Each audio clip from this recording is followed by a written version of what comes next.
Yeah, no, Willstar helps. Like, you know, everyone has their own taste in music and their own style. So adding it all together, it's kind of helps me create something that's different, you know. Yeah. Yo, play that back. Definitely. Yeah. It's good to know because, I mean, like, brand is one thing I talk to, you know, but We you're say it on here all the time, and you're fortunate to have a team behind you like Yeah. Rick and Solo and Willie and all those Shout out, guys. shout out to my out the team. boys that you know, like, help you and guide you and really stress the important facts and, you know, help you like understand those important facts. Yeah. Yeah, Whereas- without, like, I need 100% without my team, like, I probably wouldn't have been able to develop my brand. Like, team's so important. Yeah. Because you're unsigned technically, and that, I think that's something people really. It's interesting for a lot of people because people think unsigned, they think solo, like you're doing everything yourself. Yeah. Whereas unsigned just literally just means you don't have a label that you're signed to. Yeah. So with that, like, could we dive into, like, obviously you have a team. What's that team look like? What do they give you? Because anyone who's unsigned is going to be like, oh shit, I need to find these people. It's not just me on my own. Yeah, well, just because, like, I don't have a label doesn't mean I don't have, like, a team, you know. I have, like, management is very important. Like, you need management. Like, for me, I'm very lucky that my manager, Rick, like, he's really good at developing people's brands. So he helped me develop my brand. Yeah. So that was one thing that he helped me. He helped me guide me to the right people. You know, he introduced me to, like, my team. He introduced me to Jamie, That's true. to Willstar, to Solo. So that was like, your manager should be able to do those things, introduce you to people and help you understand who you are and develop yourself as an artist. So that's what my manager could do for me. Then I have my team, like Jamie, Willstar, Solo, Milan, which are able to help create a sound, which is, you know, different to other people. Like, I guess everything that you guys bring, like, you can bring, I feel like you help my things, like, my music sound more feminine. Milan like, more R&B, like that. No, but it's like, it's actually true. It's true. It's never been described like that. Yeah, no, Willstar helps. Like, you know, everyone has their own taste in music and their own style. So adding it all together, it's kind of helps me create something that's different, you know. Yeah, probably, if I just worked with one person, it would probably be way different sound, you know. And then with your manager, just quickly, so with the manager, what were the things that you looked out for and what made you choose the manager that you have versus others? Well, one important thing for me was, like, having someone that understands, like, where I'm from and understands how to actually, you know, like, communicate with me properly. I feel like a lot of the time it can be really hard, like, talking to people from the industry, especially as, like, a brown girl. Like, you know, like, it's kind of hard because, like, people don't understand, like, area culture. You're not from the same hood as I am. Like, you know, you don't talk the same way. You don't really understand when I talk about R&B or hip hop, you know, especially in Australia, it can be really hard. Yeah, so for me, it's like my manager grew up in a similar area to me. So he was able to, like, connect in that kind of way. And also, like, you just got to really trust your manager, you know. Like, I worked with Rick for a while without actually being like, yeah, this is my manager now. Like, we just work together on different ideas, testing things out before being like, yeah, okay, like, you're going to manage me. Yeah, so like, don't jump in straight away. Don't just jump into things, you know, because you never know. Like, even he might not want to work with me after work, like, after just testing it out for, like, a few months. So we worked together. We kind of, like, got to a point where, like, yeah, we're, like, before just being managed, like, being my manager, it's like, he's my friend. Like, I can trust him as a friend. So that's a big thing. Yeah, you got to be actually able to trust your team. Yeah. Sure. Yeah. So my team, I feel like my team's like family to me. Yeah. Well, that's good because obviously, I mean, they use that term deal heat. So it's like when you're talking to someone like your manager the first time you've met them, is that fear of, oh shit, if I don't sign with them, I'll lose them forever. Like, and it's that deal heat of I need to do it now. So that's that's the thing that I think anyone can take away is what you did was you didn't have deal heat. You know that there was other options. It was trialing first and think long term because you realized, okay, this has now become a friendship. I can trust him. I know that he knows his shit. And then you were like, all right, sick, done. And then, so I have, like, you guys producers, which help me with my sound, Rick. And then I also have someone that helps, like, on the visual side. So she does, like, my artwork, my promo. So it's, like, my brother's partner. Her name's Liana Lewis. She's a crazy graphic designer. So she helps me a lot with, like, my artwork and stuff. Yeah, she's, like, a female. Like, we met obviously because of my brother.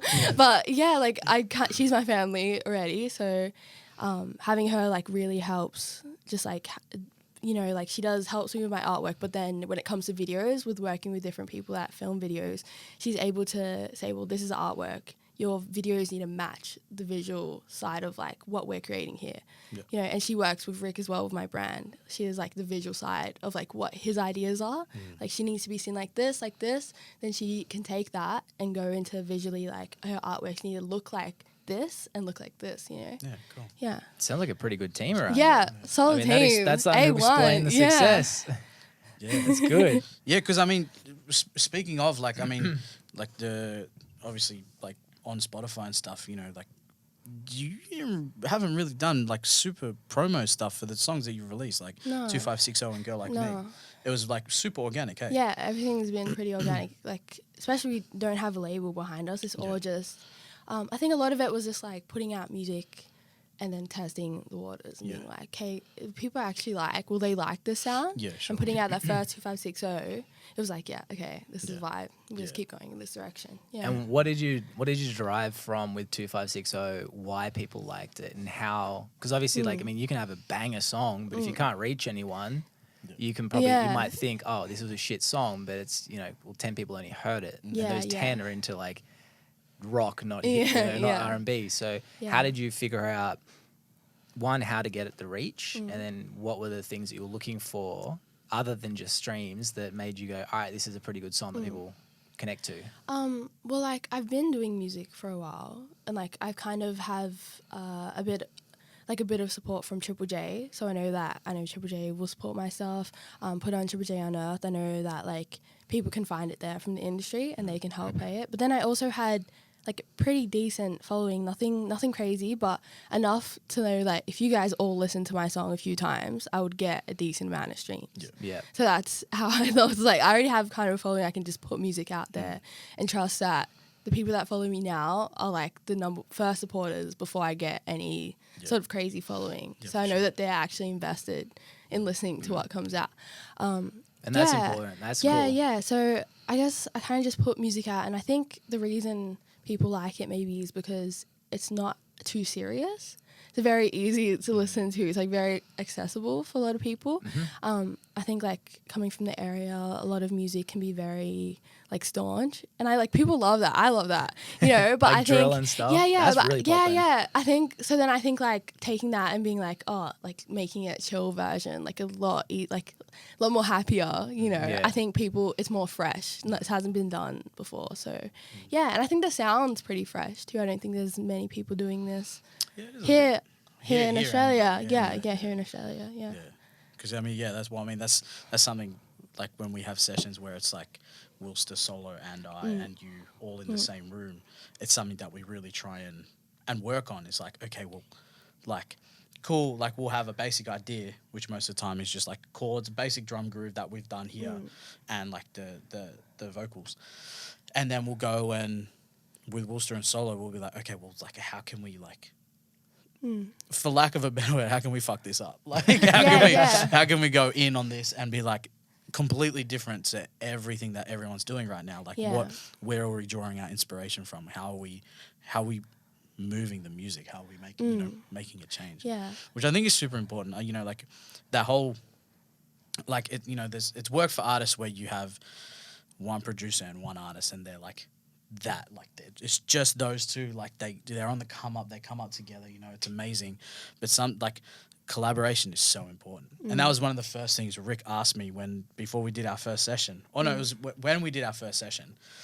Afterwards, he was like, "So how do you feel about working with other producers and like, you know, if other producers were going to do stuff?" And I was like, "Man, that's you know, it's great. Like sometimes you need that, you know, like Like I can make music and my music sounds good, but like, you know, sometimes somebody's fresh ears on a certain thing, a different drum pattern, you know, a different drum sound, like better sound, you know, like experience in other areas can make something completely different.